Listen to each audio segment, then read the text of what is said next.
During dinner my father announced your sister is successful and responsible unlike you, praising her achievements. She doesn't need help from anyone. I quietly replied, perfect.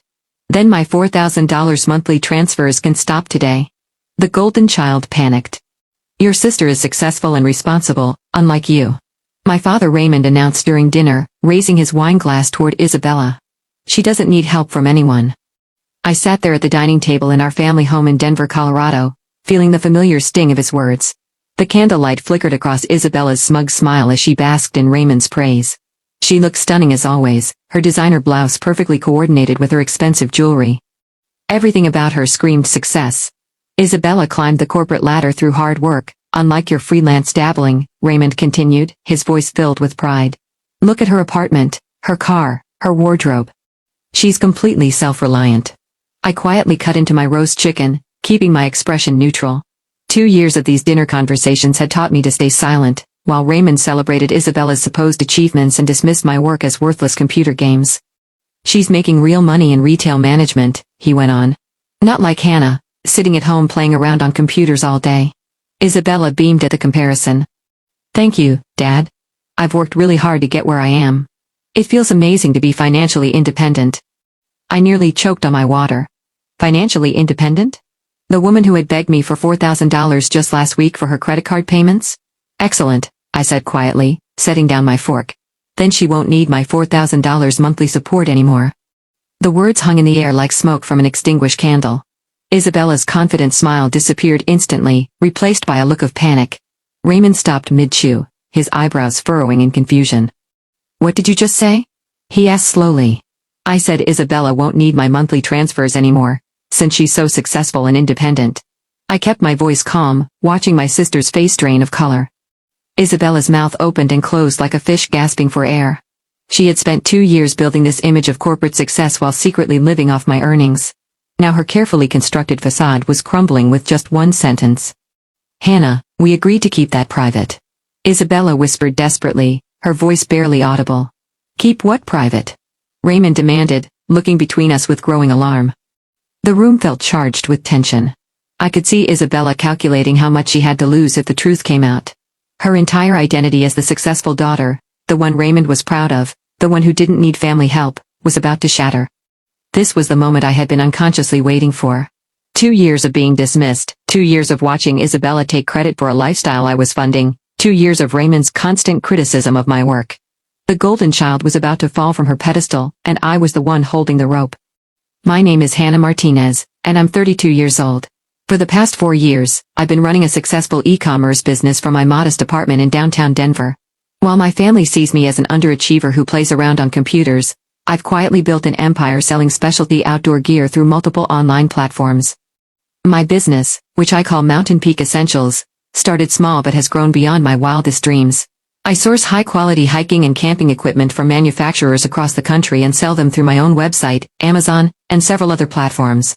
Last year alone, I generated $750,000 in revenue. My profit margins are healthy, and my customer reviews consistently rate 5 stars. The irony isn't lost on me. While Raymond dismisses my computer dabbling, I make more in a month than most people see in a year. But I've always been private about my success. I dress simply, drive a reliable Honda Civic, and live below my means. Money has never been about status for me. Isabella, on the other hand, has always been about appearances. At 28, she works as a retail manager at a high-end clothing store in Cherry Creek, earning around $45,000 annually. It's a respectable job, but hardly the executive position Raymond believes she holds. 2 years ago, Isabella came to me in tears. She had racked up enormous credit card debt trying to maintain a lifestyle she couldn't afford. The apartment she rented was bleeding her dry, her car payments were astronomical, and she was drowning in designer purchases she had made to keep up with her wealthy friends. I'll pay you back, I promise, she had begged. I just need help until I get promoted. I can't let Dad know I'm struggling. Being the older sister, I felt protective. I agreed to transfer $4,000 monthly to cover her shortfalls, with the understanding that it would be temporary. Isabella promised she would use the time to get her finances in order and eventually become truly independent. Instead, she used my money to fund an even more extravagant lifestyle. She moved to a luxury apartment, bought expensive clothes, and started posting on social media about her successful career. She convinced our extended family that she was thriving in corporate America while carefully hiding the truth about where her money really came from. Meanwhile, Raymond continued his pattern of comparing us during every family gathering. He would praise Isabella's independence and business acumen while dismissing my work as a hobby. He genuinely believed that Isabella's retail management position was more valuable than my thriving online business. Hannah needs to get a real job, he would say to relatives. Isabella is the responsible one. She's making something of herself. The worst part was watching Isabella nod along with these comparisons, never once acknowledging that her entire lifestyle was subsidized by the sister Raymond constantly criticized. She had become comfortable with the lie, comfortable with letting me fund her image while taking all the credit. Tonight's dinner was supposed to be another celebration of Isabella's latest promotion at work.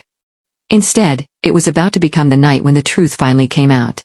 The silence stretched on for what felt like hours, but was probably only 30 seconds.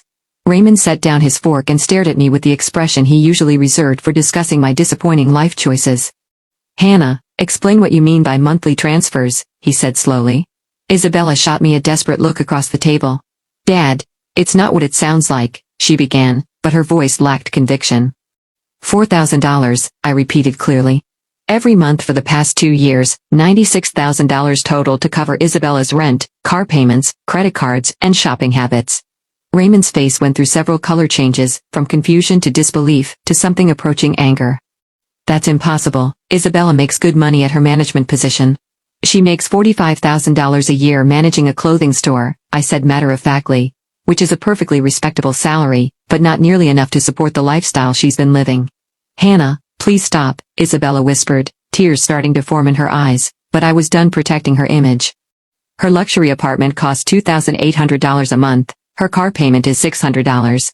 Add in utilities, insurance, credit card minimums, and expenses, and she's been short about $4,000 monthly to maintain the standard of living Dad has been praising. Raymond looked at Isabella with growing horror. Is this true? Isabella's carefully applied makeup was starting to run as tears rolled down her cheeks. I was going to pay her back. I just needed time to get established. Established in what? Raymond demanded. You told me you were promoted to district manager last year. I oversee 3 sales associates, Isabella admitted quietly. It's not really district management. The truth was finally spilling out. For 2 years, Isabella had been crafting elaborate stories about her career advancement, creating fictional promotions and salary increases that existed only in her imagination, and Raymond's proud retellings to friends and neighbors. So while I've been telling everyone how successful you are, how independent you are, you've been living off your sister's charity. Raymond's voice was rising. It wasn't charity, Isabella protested weakly. It was a loan. A loan with no repayment terms, no interest, and no end date, I corrected. A loan you never mentioned when you were letting Dad use me as a cautionary tale about responsibility and success. Raymond turned to me with a look I had never seen before. It wasn't his usual disappointment, or dismissive irritation. It was something closer to shame. How much money do you actually make with your computer work? He asked quietly. I had never planned to reveal this information, but the moment seemed right. Last year I grossed $750,000 through my e-commerce business. After expenses and taxes I cleared about $400,000. The number hit Raymond like a physical blow. He sat back in his chair, staring at me as if seeing me for the first time. Isabella was crying openly now, realizing that her secret was completely exposed, and her image as the successful daughter was permanently destroyed. Raymond's wine glass slipped from his fingers and shattered against his dinner plate. The sound echoed through our suddenly too quiet dining room as he processed what I had just revealed. $750,000? He repeated, his voice barely above a whisper. That's gross revenue, I clarified. My net profit was around $400,000, but yes. Isabella was hyperventilating at the other end of the table. Hannah, you can't cut me off now. My rent is due in 5 days. I have credit card payments, car insurance, my gym membership. Maybe you should have thought about that before spending 2 years letting Dad believe you were more successful than me, I replied calmly, pulling out my phone. I'm canceling the automatic transfer right now. My fingers moved across the banking app with practiced ease. With a few taps, I deleted the recurring $4,000 monthly transfer that had been funding Isabella's fake lifestyle. There, I said, showing her the screen. Transfer cancelled. Raymond was staring at me like I had grown a second head. You make more in a year than I made as a high school principal in 5 years, and you've been sitting here letting me lecture you about responsibility? You never asked about my income, I pointed out. You just assumed that because I work from home, I must be unsuccessful. Isabella suddenly stood up, her chair scraping against the hardwood floor. Dad, you have to make her keep helping me. I'll lose my apartment. Sit down, Isabella, Raymond said sharply, his tone cutting through her panic. You've been lying to me for 2 years. I wasn't lying, exactly, she protested. I was just managing the narrative. Managing the narrative? Raymond's voice dripped with disgust. You told me last Christmas that you got a $15,000 bonus for exceeding sales targets. Isabella's face crumpled. I knew you'd be disappointed if you found out I was struggling. So instead, you let me believe Hannah was the family disappointment while she was literally paying for your life. Raymond stood up, his own chair joining the chaos. Do you have any idea how many times I've told people that Hannah needs to get her act together? How many times I've used Isabella as an example of what Hannah should aspire to be? The irony was almost funny. While Raymond was holding up Isabella as the model of success and independence, she had been entirely dependent on my financial support. Every designer outfit he praised, every luxury she flaunted, every achievement he celebrated had been purchased with money from my supposedly worthless business. Hannah, I need you to reconsider, Isabella pleaded, moving around the table toward me. I'll pay you back with interest. I'll get a second job. I'll do whatever you want. What I want, I said, standing up to face her, is for you to stop pretending to be something you're not. What I want is for Dad to stop using you as proof that I'm a failure. What I want is honesty. Isabella's perfectly styled facade was cracking. Her expensive makeup was streaking down her face, and her designer blouse was wrinkled from stress. For the first time in years, she looked like what she actually was, a 28-year-old retail worker living beyond her means. But Dad thinks I'm successful, she whispered desperately. Dad thought you were successful, I corrected. Now he knows the truth. Raymond was pacing the length of the dining room, running his hands through his graying hair. 2 years, he muttered. 2 years of bragging about Isabella's corporate climb, while dismissing Hannah's business as a hobby. It's not a hobby when it pays better than most corporate executives, I said quietly. He stopped pacing and looked at me with something that might have been respect. What exactly do you sell? Outdoor gear, I replied. Hiking equipment, camping supplies, specialized clothing. I have relationships with manufacturers across the country, and distribute through multiple online channels. My customer base is primarily adventure enthusiasts, who appreciate quality equipment and excellent service. Raymond blinked slowly. And this generates $750,000 annually? More some years, less others. But consistently profitable? Yes. Isabella was still crying. But now her tears had taken on a different quality. These weren't tears of panic about being discovered. These were tears of genuine grief for the life she was about to lose. I need specifics about your business, Raymond said, settling back into his chair with a new intensity. I want to understand exactly what I've been dismissing all these years. Isabella looked between us with growing desperation. She was realizing that Raymond's attention had completely shifted away from her crisis, and toward understanding my success.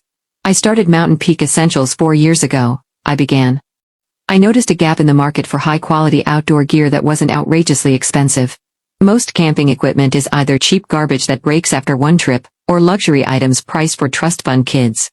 Raymond leaned forward, actually listening to me for perhaps the first time in my adult life.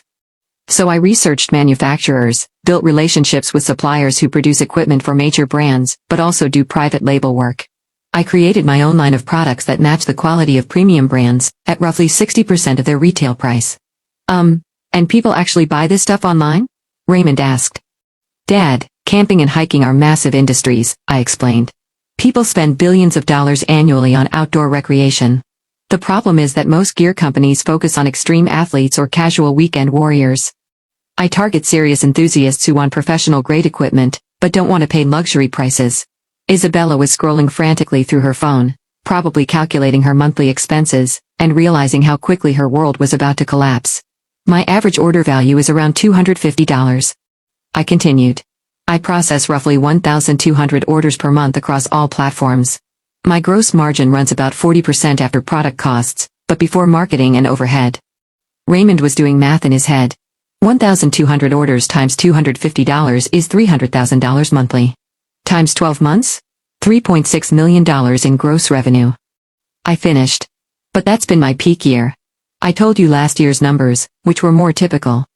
The magnitude of my business was finally sinking in. Raymond had spent years treating me like an unemployed college graduate playing video games in my apartment, when I was actually running a multi-million-dollar operation. Where do you work from? He asked. My apartment has a dedicated office space, but most of the logistics are handled through third-party fulfillment. I manage inventory planning, vendor relationships, marketing, customer service, and financial planning. The physical shipping happens through a warehouse in Commerce City. Isabella suddenly looked up from her phone with panic in her eyes. Hannah, my credit card minimum payments alone are $1,800 a month. Without your transfers, I can't even make the minimums. Maybe you shouldn't have bought so much designer clothing, I suggested. Or maybe you should have been honest about your situation instead of building a lie that required constant financial support. But what am I supposed to tell people? Isabella wailed. Everyone thinks I'm successful. Tell them the truth, Raymond said harshly. Tell them you've been living a lie funded by the sister you and I both dismissed as unsuccessful. The weight of the revelation was clearly affecting him. Every conversation we had ever had about my career was being recontextualized. Every time he had criticized my work choices. Every time he had held up Isabella as an example. Every time he had suggested I get a real job was now revealed as ignorant and hurtful. I need to call your Aunt Jennifer, Raymond said suddenly. Why? Isabella asked with dread. Because last month I told her that Hannah should follow Isabella's example and find a traditional career path. I told her that Isabella's retail management position was proof that traditional employment was more stable than entrepreneurship. My Aunt Jennifer, Raymond's sister, was a successful real estate developer who had always been supportive of my unconventional career path. She had probably held her tongue when Raymond made those comments, but she must have known how misguided his perspective was. Isabella was spiraling into full panic mode. She had pulled out her laptop and was frantically searching for apartments she could actually afford on her retail salary. Look at this, she said, showing us a studio apartment listing. 600 square feet for $1,500 a month, and it doesn't even have a dishwasher. Welcome to living within your means, I replied without sympathy. Raymond was still processing the business details. Hannah, when you said you work from home, I pictured you in pajamas browsing social media. I never imagined you were running a legitimate operation. That's because you never asked, I pointed out. Every time I tried to explain what I do, you would interrupt with advice about getting a traditional job. He had the decency to look ashamed. I thought I was helping. I thought I was encouraging you to be more like Isabella. More like Isabella, I repeated. You mean more like someone who lies about their income, lives entirely on credit, and depends on family handouts while pretending to be independent? Isabella slammed her laptop shut. I wasn't trying to hurt you, Hannah. I was just trying to make Dad proud. By using me as the family disappointment while living off my success? The anger I had been suppressing for 2 years was finally coming out. Do you know how many family gatherings I've sat through listening to lectures about responsibility and work ethic while funding your entire lifestyle? Raymond stood up abruptly and walked to the window overlooking our neighborhood. I owe you an apology, Hannah. A massive apology. It's not just about apologizing, I said. It's about recognizing that your assumptions about success and failure were completely wrong. Isabella's traditional job title impressed you more than my actual financial achievement. But her job seemed more. He paused, searching for the right word. More legitimate? I suggested. More respectable? More like what you understand? He nodded reluctantly. That's the problem, Dad. You valued the appearance of success over actual success. Isabella had a corporate-sounding title and wore business clothes, so you assumed she was thriving. I work from home in comfortable clothes, so you assumed I was failing. Isabella was crying again, but this time the tears seemed more genuine. I never wanted it to go this far. I thought I would get promoted or find a higher-paying job and eventually be able to stop needing your help. For 2 years, I asked skeptically. I kept thinking next quarter would be better, or next year. I kept thinking something would change. The only thing that changed was your spending, I pointed out. Instead of using my support to get stable, you used it to justify spending even more. Raymond returned to the table and sat down heavily. What happens now? Now Isabella figures out how to live on her actual salary, I said. And maybe both of you stop treating my career like a cute hobby that I'll eventually outgrow. And what about the money Isabella owes you? Raymond asked. I had been thinking about this question for months. I consider it an expensive lesson. I'm not expecting repayment, but I'm also not providing any more support. Isabella looked up with hope in her eyes. So, you're not angry about the money? I'm angry about the lying, I clarified. I'm angry about being used as the family cautionary tale while funding the very lifestyle Dad was praising you for. The money was my choice to give, but the deception wasn't acceptable. Raymond was quiet for a long moment. When he finally spoke, his voice was different than I had ever heard it. Hannah. I would like to learn more about your business. Not to criticize or suggest changes, but because I clearly don't understand what you've accomplished, and I'd like to. For the first time all evening, I smiled. 3 weeks later, I sat in my home office watching my bank account grow instead of shrink by $4,000. The money I had been sending to Isabella was now being reinvested into expanding my business internationally, and the results were already showing. Isabella had moved into a modest one-bedroom apartment 15 minutes from her retail job. She had sold most of her designer clothing and jewelry to cover her credit card payments, and I had heard through Raymond that she was working extra shifts to make ends meet. The most satisfying part wasn't watching Isabella struggle with reality. It was watching Raymond come to terms with how wrong he had been about both of us. He had called me every few days since our dinner confrontation, asking detailed questions about my business operations. Not critical questions or suggestions for improvement, but genuine curiosity about how I had built something successful while he was dismissing it as worthless. "I told Jennifer about your real revenue numbers," he admitted, during one of our calls. She laughed at me for 20 minutes straight. "Aunt Jennifer always knew you were underestimating me," I replied. "She said she tried to tell me several times, but I wouldn't listen." Raymond's voice carried a weight of regret. "She said I was being an arrogant fool who couldn't recognize success because it didn't look like what I expected." That sounded exactly like something Jennifer would say. She had never been shy about calling out family members when they were being ridiculous. "The worst part," Raymond continued, "is realizing how many people I told that Isabella was responsible one, and you needed to get your act together.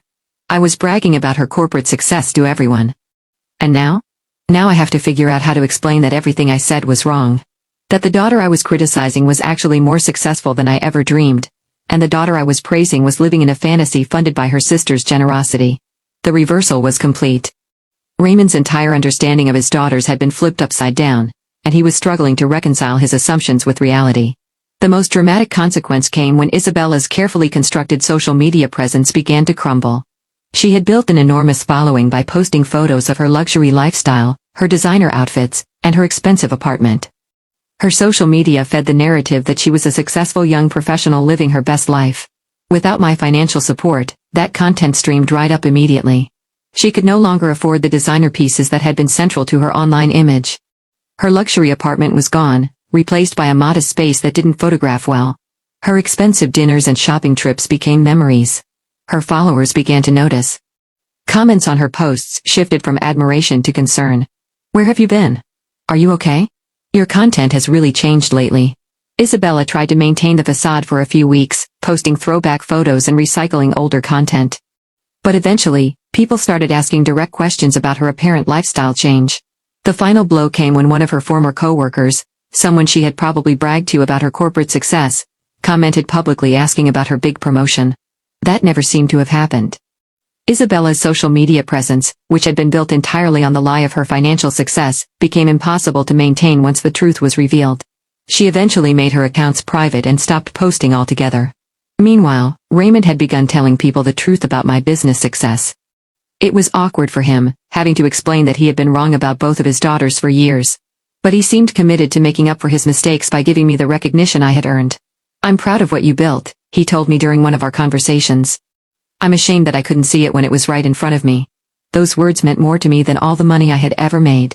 Isabella's transition back to reality proved more brutal than anyone anticipated.